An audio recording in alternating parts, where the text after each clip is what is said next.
TV20 Kannada ವಾಹಿನಿಗೆ ಸ್ವಾಗತ. ಹುಟ್ಟುಹಬ್ಬ ಆಚರಣೆ ವೇಳೆ ಯುವಕರ ಸಿಂಪಡಿಸಿದ ಸ್ಪ್ರೇ ಎಡವಟ್ಟಿನಿಂದ ಬರ್ತ್ಡೇ ಬಾಯ್ ಮುಖಕ್ಕೆ ಬೆಂಕಿ ತಗುಲಿದ ಘಟನೆ ಬೆಳ್ತಂಗಡಿ ತಾಲೂಕಿನ ಕೊಯ್ಯೂರು ಗ್ರಾಮದ ಮಲೆಬೆಟ್ಟುವಿನಲ್ಲಿ ಜರುಗಿದೆ. ನವೆಂಬರ್ 18ರಂದು ಕಿರಣ್ ಎಂಬುವರ ಹುಟ್ಟುಹಬ್ಬವಿತ್ತು. ಆದ್ದರಿಂದ ಅವರ ಸ್ನೇಹಿತರು ಸೇರಿ ಮಲೆಬೆಟ್ಟುವಿನ ರಸ್ತೆಯಲ್ಲಿ ಹುಟ್ಟುಹಬ್ಬ ಆಚರಣೆ ಮಾಡಿದ್ರು. ಸ್ಕೂಟರ್ ಸೀಟ್ ಮೇಲೆ ಕೇಕ್ ಇಟ್ಟು ಕ್ಯಾಂಡಲ್ಗೆ ಬೆಂಕಿ ಹಚ್ಚಿದ್ದು. ಕೇಕ್ ಕಟ್ ವೇಳೆ ಗೆಳೆಯರೆಲ್ಲ ಸೇರಿ ಕಿರಣ್ ಮುಖಕ್ಕೆ ಸ್ಪ್ರೇ ಸಿಂಪಡಿಸಿದ್ದಾರೆ. ಅಷ್ಟರಲ್ಲಿ ಆಗಲೇ ಒಮ್ಮಿಂದೊಮ್ಮೆಲೆ ಬೆಂಕಿ ಭಗ್ಗನೆ ಕಾಣಿಸಿಕೊಂಡಿದೆ. ಆದರೆ ಅದೃಷ್ಟವಶಾತ್ ಸಣ್ಣ ಪುಟ್ಟ ಗಾಯದೊಂದಿಗೆ ಪಾರಾದ ಬರ್ತ್ಡೇ ಬಾಯ್ ಕಿರಣ್ ಪಾರಾಗಿದ್ದಾರೆ.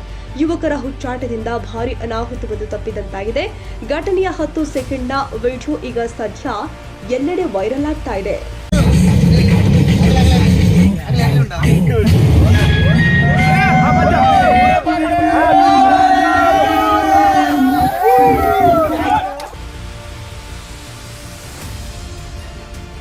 ಕನ್ನಡಿಗರ ಮೆಚ್ಚಿನ ನಿಮ್ಮ TV20 ಕನ್ನಡ ವಾಹಿನಿ ಇದೀಗ ಟಿವಿಯಲ್ಲಿ ಲಭ್ಯ.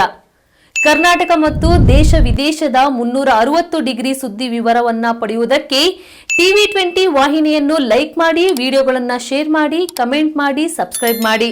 HCN ಕೇಬಲ್ 842 ನಂಬರ್ನಲ್ಲಿ ಹುಕ್ಕೇರಿ ತಾಲೂಕು ಹಾಗೂ ಸಂಕೇಶ್ವರದ ಸುತ್ತಮುತ್ತಲಿನ ಹಳ್ಳಿಗಳಲ್ಲಿ ಲಭ್ಯ.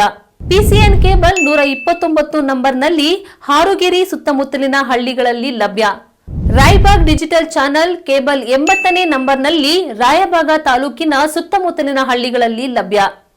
UDCN ಕೇಬಲ್ ನೆಟ್ವರ್ಕ್ ಉಗಾರ ಸುತ್ತಮುತ್ತಲಿನ ಹಳ್ಳಿಗಳಲ್ಲಿ ನಿಮ್ಮ TV20 ಕನ್ನಡ ವಾಹಿನಿಯೂ ಲಭ್ಯ.